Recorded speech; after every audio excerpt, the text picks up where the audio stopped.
Hola amigos, bienvenidos a su canal Dios Uno Es. El día de hoy les traigo un tema muy interesante. Vamos a hablar sobre el rapto. Los que se quedan abajo. ¡Uy! Una producción de Ha Resucitado. Aumenta los estilos de vida permisivos, burlas a la Biblia. Desearía que fueras a la iglesia con nosotros. ¿Iglesia? Prefiero jugar golf en el día más sagrado de la semana.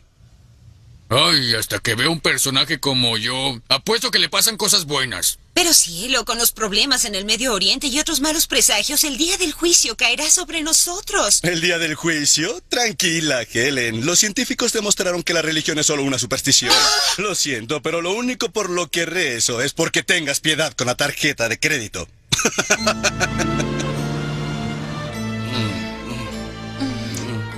Señor Thompson.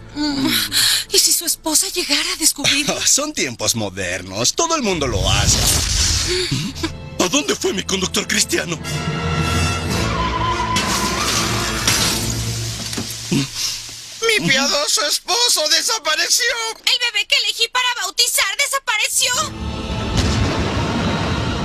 Señor Thompson, ¿qué es lo que está pasando? Es el día del juicio final, sí, Shauna. Los virtuosos se han ido al cielo y todos los demás nos quedamos abajo. ¿Abajo? ¿Dónde he oído eso antes? Es el título de la película. ¡Está por todas partes! ¡Qué tontos fuimos! Y como rechazamos a Dios, técnicamente aceptando a Satanás, debemos sufrir el apocalipsis. Creí que todas las religiones eran un camino a Dios. Era un error. Ay, ¿por qué puse mi fe en la ciencia y la tecnología? ¡Ay! ¿Por qué decidí ser gay? Ay, esta película va a obsesionarme el resto de mi vida, igual que Carrera de Locos, parte.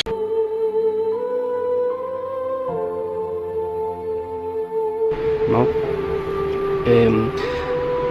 Me gustaría hablar de este tema porque últimamente con todos los sucesos que se han dado en las noticias sobre los extraterrestres que sí existen, en declaración de algunos exmilitares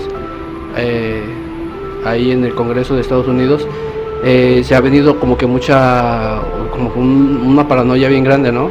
De hecho hay muchos videos, bueno, aquí en México así es, hay muchos videos sobre personas que afirman que ya son los últimos días y que inclusive por ahí vi un video de un pastor mesiánico, como se hacen llamar, un roe mesiánico, que decía que pues ya hay que andarse yendo a los pueblos, ¿no? A los montes, para esconderse. Entonces pues yo creo que esa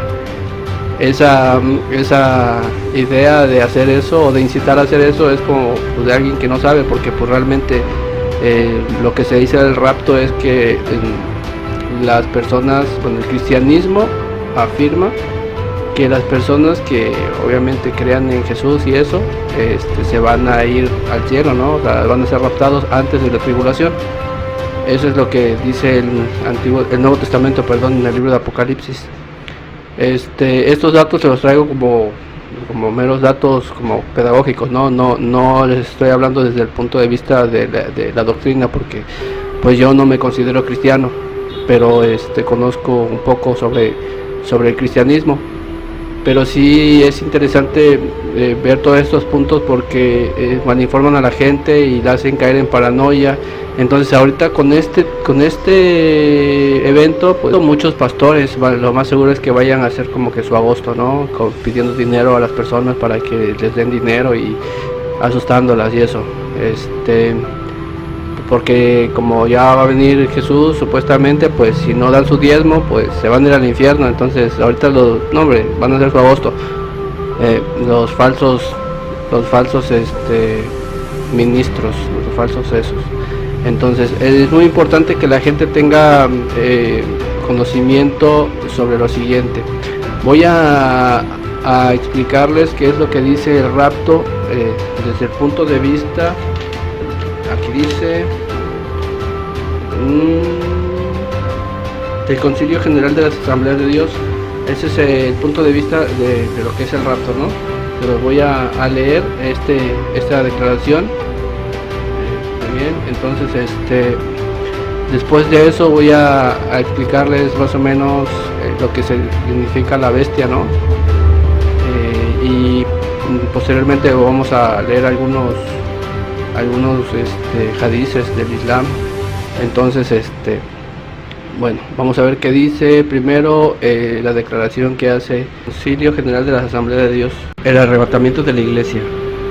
Declaración oficial sobre el rapto de la Iglesia fue adoptada el 14 de agosto de 1979 por el presbítero general del Concilio General de las Asambleas de Dios, incluida en la sección La Esperanza Bienaventurada. En la Declaración de Verdades Fundamentales de las Asambleas de Dios es la declaración siguiente: la resurrección de los que han muerto en Cristo y su arrebatamiento junto con los que estén vivos a la venida del Señor es la esperanza inminente y bienaventurada de la Iglesia. Primera de Tesalonicenses 4, 16 y 17, Romanos 8, 23, Tito 2, 13, Primera de Corintios 15, 51 y 52.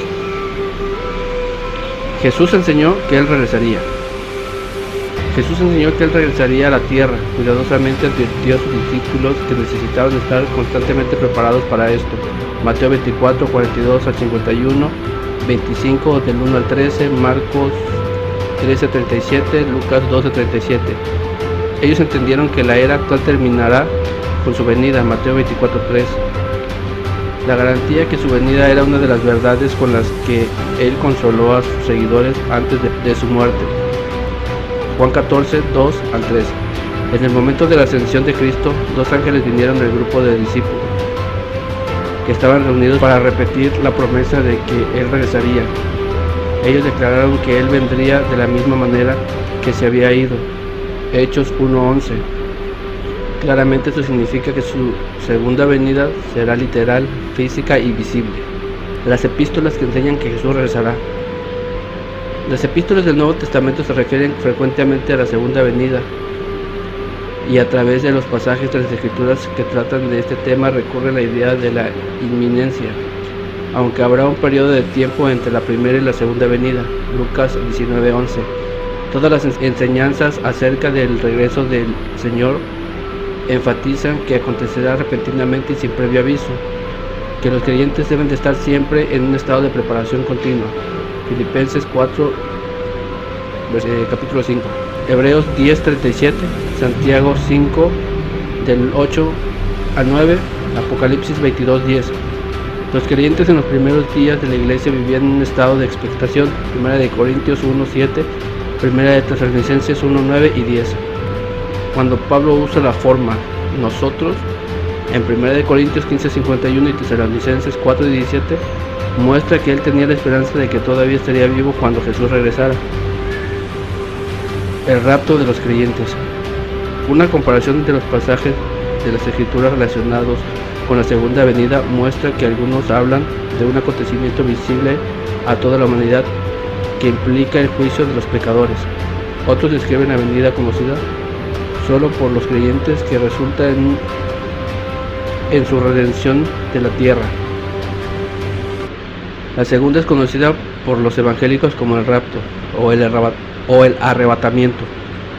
Esta palabra no se encuentra en la Biblia, pero ha sido usada tanto que una de las definiciones para la palabra en inglés en el Webster's News International Dictionary Unabridged es: cuando Cristo levanta su verdadera iglesia y a sus miembros a un reino más allá de la tierra, donde todos disfrutarán de la felicidad celestial con su Señor. La palabra raptar se podría usar para traducir la palabra arrebatados de Primera de Tesalonicenses 4:17. Jesús dijo que su venida resultaría en situaciones donde un individuo sería llevado de un lugar mientras que el otro individuo sería dejado. Esto indica un traslado repentino de los creyentes de la tierra, mientras los no creyentes quedan para enfrentar la tribulación. Mateo 24, del 36 al 42. Jesús describió su venida como algo que ocurriría en un tiempo en el que las naciones de la tierra se lamentarían cuando lo vieran llegar. Mateo 24:30. El apóstol Pablo describe el regreso del Señor como un tiempo de juicio e ira para los impíos. Segunda de Tesalonicenses 1, del 7 al 10. En Primera de Tesalonicenses 4:13 al 18, él considera un aspecto diferente de la segunda venida. Este breve pasaje es la enseñanza más directa y claras sobre el rapto del Nuevo Testamento. Solo habla de los creyentes, tanto vivos como muertos. No dice que los injustos verán a Cristo en ese momento. Pablo describe la venida de Jesús en el aire, pero no dice nada de que sus pies tocarán la tierra, como dice otro pasaje que acontecerá en su venida. Zacarías 14:4. Este es el momento cuando se cumplirá 1 de Juan 3:2 y seremos como Él. La misma palabra griega usada en 1 de Tesalonicenses 4:17 para decir arrebatados se usa en Hechos 8:39 para describir cuando Felipe fue arrebatado, después de utilizar al etíope. El segundo versículo dice que el Espíritu del Señor arrebató a Felipe, identificando el origen del poder que llevará a los creyentes de la tierra en el rapto. En 2 de Tesalonicenses 2:1, Pablo llama el rapto nuestra reunión con Él. La palabra griega aquí traducida reunión es la misma palabra traducida como congregarnos en Hebreos 10:25, refiriéndose a la revelación de los cristianos para alabar. Es la imagen de los santos congregándose alrededor de Cristo cuando venga por ellos. El arrebatamiento sobrenatural de individuos piadosos de la tierra no es algo desconocido en las Escrituras. El suceso destacado en la vida de Enoc fue su desaparición milagrosa de la tierra después de caminar con Dios. Génesis 5:21 y 24. El autor de Hebreos llamó a esa experiencia un traspaso, evitando la muerte. Hebreos 11:15. Aunque algunos aspectos del traspaso de Elías fueron distintos del de Enoc, también implicó un arrebatamiento repentino de un creyente del mundo, sin experimentar la muerte. Segunda de Reyes 2, del 1 al 13. Primera de Corintios 15:51 al 54 trata del mismo acontecimiento que Primera de Tesalonicenses 4, 13 al 18. Aquí también Pablo trata de los cambios que se producirán tanto en los creyentes vivos como en los creyentes muertos durante el rapto. Los llama un misterio. Primera de Corintios 15:51, una verdad antes que no era conocida, pero ahora le fue revelada por el Espíritu Santo. En Filipenses 3:21, Pablo reacciona a la venida del Señor con el tiempo cuando el cuerpo de la humillación nuestra será cambiado. Otra referencia al rapto. Los pasajes que corresponden al rapto describen la venida del Señor por su pueblo. Los pasajes que se refieren a la revelación de Cristo describen la venida del Señor con sus santos. Colosenses 3, capítulo 4, trata sobre los creyentes que desaparecen con Cristo en su venida. Judas 14 también prevé la venida del Señor con su pueblo para ejecutar el juicio que muchos otros pasajes mencionan en relación con su venida pública, porque las Escrituras no se contradicen. Parece razonable concluir que los pasajes que describen la venida de Cristo por los santos y con los santos indican dos fases de su venida. Nosotros creemos que es bíblico suponer que el intervalo entre los dos es el tiempo cuando el mundo experimenta la gran tribulación, implicando el reino del anticristo y el derramamiento de la ira de Dios sobre los injustos. Daniel 12, 1 y 2, 10 al 13. Mateo 24, 15 al 31.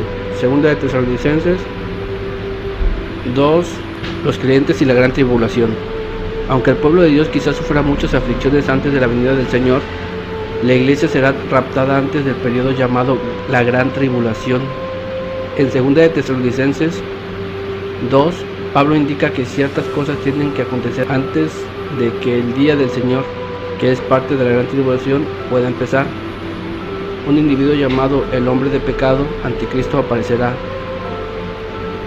El ministerio de la injusticia ha operado desde el tiempo de Pablo, pero está siendo restringido por el poder del Espíritu que obra por medio de la iglesia verdadera, solo cuando la iglesia sea llevada de la tierra por el rapto. Este hombre podrá aparecer públicamente. En primera de Tesalonicenses 5, siguiendo el pasaje del rapto, en el capítulo 4, Pablo enseña acerca del día del Señor. Él advierte de la destrucción que éste traerá sobre los injustos. Pero enseguida aseguró a los cristianos que los que son de Cristo no serán vencidos. Todavía hablando del día del Señor, Pablo describe: porque no nos ha puesto Dios para ira, sino para alcanzar la salvación por medio de nuestro Señor Jesucristo. Parece claro que Él está indicando aquí la liberación de los creyentes de los juicios del día del Señor, incluida la gran tribulación. En el Nuevo Testamento los cristianos son repetidamente exhortados a velar en vista de la venida del Señor. Nunca se les enseña a velar por la gran tribulación ni por la llegada del anticristo. Esperar que tales cosas tengan que suceder antes del rapto destruye el sentido de inminencia que respecto a la segunda venida de Cristo aparece en todo el Nuevo Testamento. Los creyentes reciben las instrucciones de que tienen que esperar de los cielos a su Hijo, no a la gran tribulación. Primera de Tesalonicenses 1:10. Cuando las señales del fin de la era son evidentes, deben erguirse y levantar su cabeza en expectación a su redención, no de la gran tribulación. Lucas 21:28. Las señales de la venida del Señor se manifiestan antes de su llegada pública, pero no tienen que ser cumplidas antes del rapto. Cualquier enseñanza que ciertos hechos tienen que acontecer antes del rapto no está en armonía con la doctrina de inminencia. Es consecuente con los tratos de Dios con su pueblo en el Antiguo Testamento creer que la iglesia sea llevada del mundo antes de la gran tribulación. Dios no mandó el diluvio hasta que Noé y su familia estuvieron seguros dentro del arca. No destruyó a Sodoma hasta que Lot salió. La Biblia se refiere de un rapto que es pretribulación.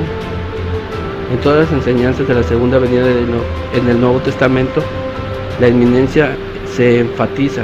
Interponer otros sucesos antes del rapto viola tales enseñanzas. Mientras los cristianos esperan con alegría la venida del Señor, es bueno recordarles las palabras de Pablo a Tito: porque la gracia de Dios se ha manifestado para la salvación de todos los hombres, enseñándonos que, renunciando a la impiedad y a tales deseos mundanos, vivamos en este siglo sobria, justa y piadosamente, aguardando la esperanza bienaventurada y la manifestación gloriosa de su Dios, de su gran Dios y Salvador Jesucristo, quien se dio a sí mismo por nosotros para redimirnos de toda iniquidad y purificar para sí un pueblo propio, celoso de buenas obras. Tito 2, del 11 al 14. Ok, ahora vamos a ver qué es la bestia, qué enseña la Biblia sobre la bestia, y qué dice la Biblia sobre este personaje. Entonces, vamos a ver entonces ahora qué dice la Biblia sobre este personaje, la bestia, el hombre de pecado, el anticristo. Bueno, vamos a definir primero qué son las bestias, ¿no? Y ya al final veremos qué onda con el anticristo. Bueno, la Biblia habla, recordemos que la Biblia habla en símbolos, ¿no? Para que los que vean no entiendan. Primero se debe tener claro qué es la bestia, ¿no? Bueno, en Apocalipsis 13 nos habla sobre dos bestias o dos naciones. Una va a surgir del mar y la otra va a surgir de la tierra. Recordemos que en Daniel 7:17 nos enseña que la bestia se refiere a un reino. Y en la Biblia la palabra mar se refiere a muchedumbre. O sea que quiere decir que la bestia surge del mar, como nos dice Apocalipsis, ¿no? Es un reino que surgirá entre muchas naciones, un país pequeño, o bien como también lo menciona Apocalipsis, el cuerno pequeño, porque cuerno también significa reino. Pero este es el único con influencia política y religiosa a nivel mundial. También se nos dice que esta bestia se asociará con otra que surge de la tierra. Esta surgirá de un lugar despoblado, con principios de alguien que cree en Dios, ya sea judío, sea cristiano, no sé. También nos dice que sus dos cuernos representan el poder político, la iglesia y el Estado. Este poder se da a conocer como creyente en Dios. O sea que al principio va a hablar como si fuera un creyente de Dios, va a hablarnos bonito y todo, ¿no? Dice que primero hablará como cordero, después hablará como dragón. Entonces ya aquí ya después ya no hablará bien, sino que ahora sí ya obligará y será a fuerza todo lo que quiera, ¿no? Por la fuerza. Y la segunda bestia hace que adoren a la primera. cuya herida fue sanada. Y ordena que hagan una estatua o imagen de la primera bestia que tiene herida de espada. O sea que esa bestia tiene herida de espada. Quiere decir que tuvo algún, pues si es un reino, a lo mejor le tiraron alguna bomba o algo así, ¿no? O no sé, de hecho tiene una herida, porque estamos hablando que es un reino, no es una persona. Si esta misma ordena que se le ponga la marca a todos en la mano derecha y en la frente, y que ninguno pudiera comprar o vender si no tiene la marca de la bestia o el nombre de la bestia. Bastante interesante. Muy bien. Ahora, ya que tenemos todo este conocimiento, vamos a ver ahora, bueno, un paréntesis. Recordemos que el libro de Apocalipsis supuestamente fue escrito por Juan, el apóstol Juan, pero pues realmente ese libro está demostrado que no es de Juan. No saben quién escribió ese libro, igual que no se sabe quién insertó todas esas cosas en la Biblia, ¿no? Por ejemplo, Juan 1:1, ¿no? Que dice, 1 Juan 1:1, que dice: en el principio era Dios y el verbo era con Dios. Ese pasaje pues realmente no existe. Tampoco existe el pasaje que dice que 3 son los que dan testimonio del cielo: Padre, Hijo y Espíritu Santo. Ese dato tampoco, esa parte tampoco existe. Esas son textos apócrifos que incluyeron después del siglo XV. Entonces ahí es bastante interesante que uno se fije en eso. Miren, o sea, ¿qué es lo que pasa? Yo lo que intento hacer es como que hacer que ustedes empiecen a entender mejor las cosas, ¿no? O sea, ¿qué pasa al momento de que empiezan a manipular todos esos textos bíblicos? Claramente se ve que quieren darle a Jesús como que una forma de divinidad, como que hacerlo como divino, ¿no? Como Dios. Por eso es que se insertan estos pasajes para poder dar forma a esta doctrina. Entonces, pues Jesús mismo dijo que cuando él se fuera iban a venir lobos por corderos, lobos rapaces, ¿no? Y pues a querer colgarse de lo que él hizo o del mensaje que él dio. Pero esos lobos sí llegaron y sí hicieron esas cosas. Entonces, estás escuchando que dicen que la doctrina o la cultura más sangrienta que ha habido es la cristiana, porque ha derramado mucha sangre, ¿no? Y pues el objetivo de ese derramamiento es claro, las posesiones, ¿no? Materiales, conseguir muchas posesiones materiales, conseguir no sé, territorio, poder, política. Entonces todo ese tipo de cosas fueron las que, por ese tipo de cosas, se ensuciaron tanto el Nuevo Testamento para poder manipular más. Muy bien, a continuación vamos a ver entonces unas profecías de Daniel sobre los últimos tiempos. Vamos a ver nada más Daniel 7, visión.